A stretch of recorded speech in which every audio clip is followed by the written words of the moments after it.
हाँ, नमस्कार और इस नए गहन विश्लेषण में स्वागत है। आज हम जिस विषय पर बात करने वाले हैं, वो मतलब वो थोड़ा हताश करने वाला हो सकता है। हाँ, बिल्कुल, हताश करने वाला लेकिन बहुत ही ज़रूरी। हाँ, तो कल्पना कीजिए कि एक बहुत लंबी कानूनी लड़ाई लड़ी गई है। अदालत में सारी दलीलें पूरी हो चुकी हैं। सारे सबूत, गवाह सब पेश किए जा चुके हैं। और अब सिर्फ एक फैसले का इंतज़ार है। सही कहा। लेकिन वो फैसला हफ्तों, महीनों या कभी-कभी सालों तक आता ही नहीं है। बिल्कुल सालों तक एक अजीब सी खामोशी छा जाती है। आज हमारे पास जो स्रोत हैं वे इसी खामोशी को तोड़ते हैं। आज हम भारतीय न्यायपालिका में फैसलों में होने वाली देरी पर बात कर रहे हैं। और ये चर्चा बहुत महत्वपूर्ण है। हाँ, हमारा मिशन आज सिर्फ इस समस्या पर शिकायत करना या विलाप करना नहीं है। हम ये समझेंगे कि जब अंतिम बहस पूरी हो चुकी हो और फिर भी व्यवस्था धीमी पड़ जाए, तो इसके पीछे के असली कारण क्या हैं? और तथ्यात्मक रूप से क्या कानूनी कदम उठाए जा सकते हैं, ये जानना बहुत ज़रूरी है। बिल्कुल। क्योंकि शुरुआत में ही इस बात को स्थापित करना ज़रूरी है कि त्वरित न्याय या स्पीडी जस्टिस कोई लग्जरी नहीं है। कोई अतिरिक्त सुविधा नहीं है ना? जी, स्रोतों का गहराई से अध्ययन करने पर यह स्पष्ट होता है कि नागरिकों के अधिकारों का एक अनिवार्य हिस्सा है। आज का ये विश्लेषण भावनाओं से परे जाकर पूरी तरह से तथ्यों पर आधारित होगा, ऐतिहासिक मामलों और कानूनी प्रक्रियाओं पर केंद्रित होगा। ये समझना महत्वपूर्ण है कि कानून स्वयं इस देरी से निपटने के लिए क्या रणनीतिक रास्ते सुझाता है। चलिए इसे थोड़ा सुलझाते हैं।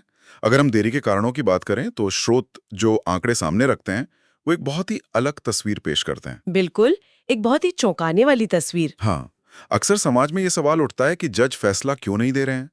लेकिन अगर जमीनी आंकड़ों पर गौर किया जाए तो एक ट्रायल कोर्ट के जज के सामने हर दिन औसतन 100 से 200 मामलों की सुनवाई होती है। 100 से 200 मामले हर दिन। इतने सारे मामलों को हर दिन देखना, फाइलों का अध्ययन करना और फिर एक संतुलित निर्णय पर पहुंचना, ये कोई सामान्य कार्यभार नहीं है। बिल्कुल नहीं। ये एक अत्यधिक दबाव वाली स्थिति है। यहाँ सबसे रोचक पहलू ये है कि ये महज अत्यधिक कार्यभार या फाइलों के अंबार की समस्या नहीं है। स्रोतों में इसके पीछे कुछ बहुत ही गहरे मनोवैज्ञानिक कारण भी बताए गए हैं। मनोवैज्ञानिक कारण मतलब किस तरह के? जैसे कि स्थानांतरण और पदोन्नति का डर। ओहो, ट्रांसफर का डर। हाँ, अक्सर जब न्यायिक अधिकारियों को ये पता चलता है कि उनका ट्रांसफर होने वाला है या प्रमोशन की प्रक्रिया करीब है, तो वे नए या जटिल आदेश पारित करने से बचते हैं। ताकि कोई विवाद ना हो जाए। बिल्कुल। उनके मन में ये आशंका होती है कि यदि उनके किसी बड़े फैसले को उच्च न्यायालय में चुनौती दी गई और वहां से फाइल पर कोई एडवर्स रिमार्क आ गया, तो पूरा करियर गाफ खराब हो सकता है। जी, सीधा असर उनकी पदोन्नति पर पड़ सकता है। इस मनोवैज्ञानिक दबाव के साथ साथ स्रोतों में एक और पहलू है, कानूनी स्पष्टता का अभाव। हाँ, नए जजों के साथ ये अक्सर होता है। कई बार ट्रायल कोर्ट में जो नए जज नियुक्त होते हैं, उनके भीतर किसी विशेष कानून को लेकर झिझक होती है। अनुभव की कमी के कारण वे तुरंत निर्णय लेने में संकोच करते हैं। और कुछ मामले समाज या राजनीति के लिहाज से बहुत संवेदनशील भी होते हैं। बिल्कुल, ऐसे मामलों में विवादों से बचने के लिए भी कई बार फैसलों को सुरक्षित रखकर टाल दिया जाता है। इसी कारण से इसे किसी एक जज की व्यक्तिगत विफलता के रूप में देखना गलत होगा। तो ये एक सिस्टेमिक मुद्दा है। हाँ, स्रोतों का निष्कर्ष यही है कि यह एक सिस्टेमिक फेलियर यानी व्यवस्था की विफलता है। हमारे देश में नई अदालतों की भारी कमी है। बुनियादी ढांचे में इन्वेस्ट नहीं हुआ है। बिल्कुल। जजों के खाली पद समय पर नहीं भरे जाते। जब सिस्टम ही ओवरलोडेड हो तो उसका असर हर एक फाइल की गति पर पड़ना तय है। यहाँ सबसे दिलचस्प बात यह है कि इस व्यवस्थागत विफलता की एक बहुत बड़ी मानवीय कीमत चुकानी पड़ती है, जो सिर्फ फाइलों में दर्ज नहीं होती। जी, वो इंसानी कीमत बहुत भारी होती है। स्रोत वर्ष 2001 के अनिल राय बनाम बिहार राज्य मामले का प्रमुखता से जिक्र करते हैं। ये कोई आम केस नहीं था। ये एक ऐसा मामला था जिसने पूरी न्यायपालिका की अंतरात्मा को झकझोर कर रख दिया था। बिल्कुल, इस मामले की गंभीरता को ऐसे समझा जा सकता है कि अंतिम बहस पूरी होने के बाद फैसला आने में पूरे 2 साल लग गए। 2 साल का लंबा इंतजार। और इस दर्दनाक इंतजार का परिणाम क्या हुआ? जेल में बंद एक आरोपी की फैसला आने से पहले ही मृत्यु हो गई। ये बहुत ही दुखद था। एक इंसान न्याय की उम्मीद में अपनी जान गंवा बैठा और उसे पता भी नहीं चला कि कानून की नजरों में वो दोषी था या निर्दोष। वो मामला भारतीय न्याय व्यवस्था के लिए एक बहुत बड़ा वेकअप कॉल साबित हुआ। कानूनी परिप्रेक्ष्य से अगर हम अनिल राय केस का विश्लेषण करें तो सर्वोच्च न्यायालय ने 3 बहुत ही महत्वपूर्ण सिद्धांत स्थापित किए। वो 3 सिद्धांत कौन से थे? पहला सिद्धांत ये था कि न्याय सिर्फ होना नहीं चाहिए बल्कि होता हुआ दिखना भी चाहिए। बिल्कुल। अगर सालों बाद फैसला आए तो उसका क्या फायदा? वही, उस न्याय का प्रभाव ही खत्म हो जाता है।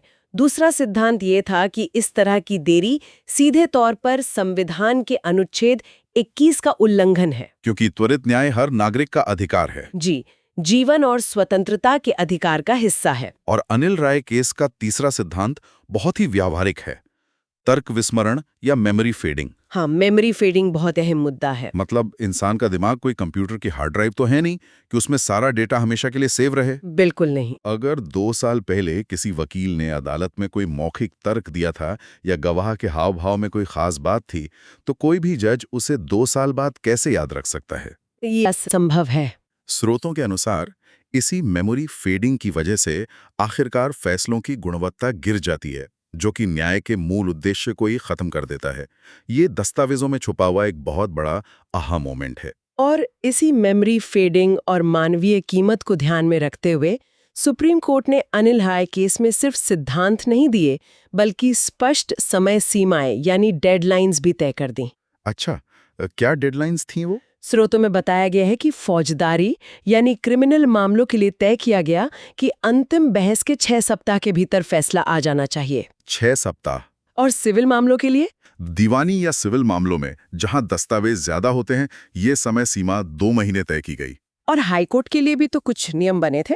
हाँ, दिशा निर्देशों के अनुसार यदि हाईकोर्ट में मामला बहस के बाद 3 महीने से अधिक लंबित रहता है तो पक्षकार मुख्य न्यायाधीश को लिखित सूचना दे सकते हैं। 3 महीने बाद सीधे मुख्य न्यायाधीश को? जी, और अगर ये इंतजार 6 महीने पार कर जाए तो मामले को किसी दूसरी बेंच में स्थानांतरित करने की मांग भी की जा सकती है। ये पहली बार था जब कोर्ट ने खुद अपनी कार्यप्रणाली के लिए एक घड़ी सेट की थी। अगर हम इसे बड़े परिप्रेक्ष्य में देखें तो त्वरित न्याय की ये अवधारणा अचानक पैदा नहीं हुई। इसका एक पूरा ऐतिहासिक विकास क्रम है। मतलब ये धीरे धीरे विकसित हुआ है। बिल्कुल। 1978 का मेनका गांधी केस इस दिशा में एक शुरुआत था, जहां तय हुआ कि कानूनी प्रक्रिया निष्पक्ष और तर्कसंगत होनी चाहिए। लेकिन असली जमीनी बदलाव आया 1979 के हुसैन आरा खातून मामले से। हाँ, हुसैन आरा खातून केस के तथ्य वाकई हमटे खड़े करने वाले हैं। स्रोतों में उस समय की जो तस्वीर है वो बहुत दर्दनाक है। बिहार की जेलों की हालत बहुत खराब थी उस वक्त। कल्पना कीजिए, बिहार की जेलों में हजारों विचाराधीन कैदी बंद थे, जिन पर अभी मुकदमा चल ही रहा था। और विडंबना देखिए, वे जेल में इतने सालों से बंद थे जो उस अधिकतम सजा से भी ज्यादा समय था जो उन्हें अपराध साबित होने पर मिलती। मतलब बिना सजा पाए ही वे सजा भुगत चुके थे। जी, इसी भयानक अन्याय को देखकर सुप्रीम कोर्ट ने पहली बार त्वरित न्याय को अनुच्छेद 21 के तहत एक मौलिक अधिकार माना और हजारों कैदियों को रिहा किया गया। ये एक बहुत बड़ी जीत थी। इसके बाद 1986 के शीला बरसे केस में महिलाओं और बच्चों जैसे संवेदनशील समूहों के लिए इस अधिकार को और भी मजबूती से स्थापित किया गया। लेकिन इन सब के बाद एक सवाल उठता है, क्या हर तरह के मामले के लिए कोई एक फिक्स टाइमलाइन या सख्त समय सीमा बनाई जा सकती है? यही सबसे बड़ा सवाल था। क्या हत्या के एक जटिल मामले और चोरी के एक साधारण मामले को एक ही समय सीमा में बांधा जा सकता है? इसी उलझन को सुलझाने के लिए स्रोतों में AR अंतुले केस का जिक्र है जो 1992 में आया था और बाद में 2002 के P रामचंद्र राव केस में इसे दोहराया गया। तो इसमें क्या तय हुआ? सुप्रीम कोर्ट ने यहाँ एक बैलेंसिंग टेस्ट या संतुलन का परीक्षण स्थापित किया। इसे ऐसे समझें कि एक तराजू है। एक पल्ले पर मामले की जटिलता, गवाहों की भारी संख्या है और दूसरे पल्ले पर आरोपी की जल्द न्याय पाने की मांग। बिल्कुल। कोर्ट हर मामले को इस तराजू पर तौलता है। कोई यांत्रिक या गणितीय समय सीमा निर्धारित नहीं की जा सकती। हर केस अलग होता है। हाँ, ये भी देखना होता है कि कहीं देरी खुद आरोपी की रणनीतियों की वजह से तो नहीं हो रही, जैसे बार बार वकील बदलना। लेकिन अगर अभियोजन पक्ष की गलती हो तो? तराजू के इसी सिद्धांत के तहत कोर्ट ने साफ किया कि यदि राज्य की लापरवाही से अनुचित देरी हो रही है तो न्याय के हित में पूरी आपराधिक कार्यवाही को रद्द या क्वैश भी किया जा सकता है। कार्यवाही ही रद्द हो सकती है। ये बहुत बड़ा कदम है और न्याय को गति देने की यह यात्रा आज भी जारी है। हालिया बदलाव इस बात का प्रमाण है। बिल्कुल, नए फैसले बहुत महत्वपूर्ण हैं। स्रोतों में 2023 के यशपाल जैन केस का विशेष उल्लेख है। यह केस दीवानी मुकदमों के लिए एक बड़ा गेम चेंजर साबित हुआ।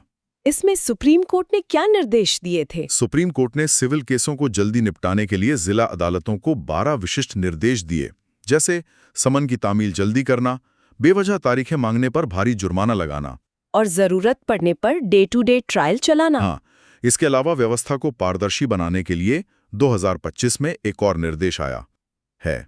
हाई कोर्ट्स के लिए ये अनिवार्य कर दिया गया है कि वे फैसला सुनाने के बाद उसे अधिकतम 3 महीने के भीतर ऑनलाइन अपलोड करें।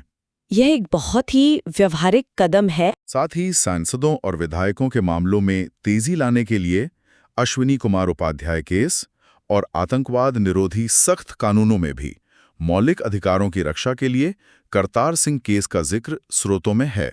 ये सभी फैसले दिखाते हैं कि सर्वोच्च न्यायालय इस मुद्दे को लेकर गंभीर है, लेकिन जमीनी हकीकत पर आते हैं। हाँ, एक आम इंसान के लिए एक आम मुवक्किल हाँ, जिसका फैसला महीनों से अटका है, वाह। उसे ऐतिहासिक फैसलों से राहत नहीं मिलती। उसके लिए असली सवाल ये होता है कि अब आगे क्या करना है। उसे एक स्पष्ट रास्ता चाहिए। तो इस सब का असल मतलब क्या है? मान लीजिए किसी मामले में अंतिम बहस पूरी हो चुकी है और महीनों बाद भी फैसला नहीं आ रहा है, तो एक एक्शन प्लान होना चाहिए। बिल्कुल। हमारे स्रोतों में एक बहुत ही स्पष्ट 5 क्रमिक चरणों का एक्शन प्लान दिया गया है। पहला चरण क्या है? पहला चरण है प्रतीक्षा और मौखिक उल्लेख। हाँ, बहस खत्म होने के बाद कम से कम 3 महीने तक धैर्य रखना सबसे पहली आवश्यकता है। 3 महीने का इंतजार? अगर 3 महीने बाद भी फैसला ना आए तो वकील के माध्यम से अदालत में बहुत ही विनम्रता के साथ ओरल मेंशनिंग की जा सकती है। मतलब अदालत को सिर्फ याद दिलाना। हाँ, सिर्फ याद दिलाना कि अमुक मामले में फैसला सुरक्षित रखा गया था और उसका इंतजार है। और यदि इस मौखिक अनुरोध से बात न बने तो दूसरा चरण अपनाया जाता है, लिखित प्रतिवेदन या रिटन रिप्रेजेंटेशन। ये एक औपचारिक पत्र होता है? जी, लेकिन स्रोतों में एक सख्त हिदायत है। ये पत्र पूरी तरह से तथ्यात्मक होना चाहिए। तथ्यात्मक मतलब सिर्फ फैक्ट्स? बिल्कुल। इसमें सिर्फ केस का नंबर, अंतिम सुनवाई की तारीख और बीते हुए समय का विवरण होना चाहिए। इसमें भूलकर भी जज के खिलाफ कोई शिकायत या भावनात्मक भाषा नहीं होनी चाहिए। कोई आरोप नहीं लगाना है। ये सिर्फ रिकॉर्ड पर एक याद दिलाने वाला दस्तावेज है। इसके बाद तीसरा चरण तब आता है जब जज का ट्रांसफर होने वाला हो और वे फैसला नहीं दे रहे हों। ऐसी स्थिति में क्या करें? ऐसी स्थिति में मामले को किसी दूसरी अदालत में ले जाने के लिए ट्रांसफर एप्लीकेशन दायर की जा सकती है ताकि नए सिरे से सुनवाई हो सके। अगर इन 3 चरणों से भी समाधान ना निकले तो चौथा चरण है वरिष्ठ अधिकारियों से संपर्क करना। ये प्रशासनिक कदम है। हाँ, अगर मामला निचली अदालत का है तो जिला जज को औपचारिक पत्र लिखा जा सकता है, और अगर हाईकोर्ट का मामला है तो संबंधित राज्य के मुख्य न्यायाधीश को। और अगर इन चारों चरणों के बाद भी व्यवस्था खामोश रहे तो 5वां और सबसे अहम चरण आता है संविधान के अनुच्छेद 227 और अनुच्छेद 32 का प्रयोग। ये सबसे बड़ा हथियार है। इस चरण को बहुत सावधानी से इस्तेमाल किया जाता है। जब देरी अत्यधिक हो जाए, बार बार तारीखें टलें या फैसला 8 महीने तक न सुनाया जाए तो हाईकोर्ट में अनुच्छेद 227 के तहत याचिका दायर की जा सकती है, जिससे हाई कोर्ट निचली अदालत को निर्देश दे सके। बिल्कुल। और बहुत गंभीर मामले में जहां मौलिक अधिकारों का सीधा हनन हो रहा हो, वहां सीधे सर्वोच्च न्यायालय में अनुच्छेद 32 के तहत रिट याचिका या SLP दायर की जा सकती है। हालांकि सुप्रीम कोर्ट तभी सीधा हस्तक्षेप करता है जब कोई बहुत बड़ा संवैधानिक सवाल हो। जी, इसके अलावा कुछ वैकल्पिक रास्ते भी हैं, जैसे लोक अदालत या मध्यस्थता के जरिए जल्दी सुलझाना या फास्ट ट्रैक अदालतें। और अगर देरी किसी सरकारी विभाग की लापरवाही से हो रही है तो उस अधिकारी के खिलाफ अवमानना या कंटेम्प्ट की कार्यवाही भी की जा सकती है। ये 5 चरणों का एक्शन प्लान बहुत स्पष्ट है, लेकिन स्रोतों में एक चेतावनी भी दी गई है। वो चेतावनी बहुत जरूरी है। कानूनी जानकारी को अदालत में अमल में लाने से पहले कोर्टरूम के कुछ अलिखित नियमों को समझना बेहद जरूरी है। अगर गुस्से में आकर गलत कदम उठाया तो नुकसान हो सकता है। ये आज के विश्लेषण का सबसे महत्वपूर्ण हिस्सा है। अदालतों में भावनाओं या आंसुओं से फैसले नहीं आते। वहां सिर्फ तथ्य और सबूत काम आते हैं। बिल्कुल। जज पर व्यक्तिगत आरोप लगाना या अदालत में धमकी भरी भाषा का इस्तेमाल करना सबसे बड़ी भूल है। किसी भी ईगो बैटल में नहीं उलझना चाहिए, क्योंकि देरी जज की व्यक्तिगत दुश्मनी नहीं है। हाँ, ये उस सिस्टेमिक बर्डन का नतीजा है जिसके बारे में हमने बात की थी। अपना लहजा पेशेवर और सम्मानजनक बनाए रखना मुवक्किल और अदालत दोनों के लिए जरूरी है। तो अगर आज के इस गहन विश्लेषण के सभी मुख्य बिंदुओं को हम समेटें तो एक बात साफ है, जब फैसला अटक जाए तो सिर्फ इंतजार करना या व्यवस्था को कोसना एकमात्र विकल्प नहीं है। बिल्कुल सही। सही कानूनी रास्तों, रणनीतिक एक्शन प्लान, धैर्य और पेशेवर आचरण के माध्यम से रुकी हुई प्रक्रिया को दोबारा गति दी जा सकती है। अनिल राय केस की डेडलाइन से लेके यशपाल जैन केस के निर्देशों तक सुप्रीम कोर्ट ने ढांचागत दिशा निर्देश दिए हैं जिनका उपयोग नागरिक कर सकते हैं। ये एक बहुत ही स्पष्ट संदेश है। ये एक महत्वपूर्ण सवाल भी खड़ा करता है। आज हमने जिन ऐतिहासिक फैसलों और रणनीतियों पर चर्चा की, वे दिखाते हैं कि न्यायपालिका खुद इस देरी की बीमारी से लड़ने की कोशिश कर रही है। स्रोतों का ये निष्पक्ष विश्लेषण वाकई हमें व्यवस्था की जटिलताओं को समझने की एक नई दृष्टि देता है। और इसी से एक अंतिम विचार निकल कर आता है जो सोचने पर मजबूर करता है। वो क्या है?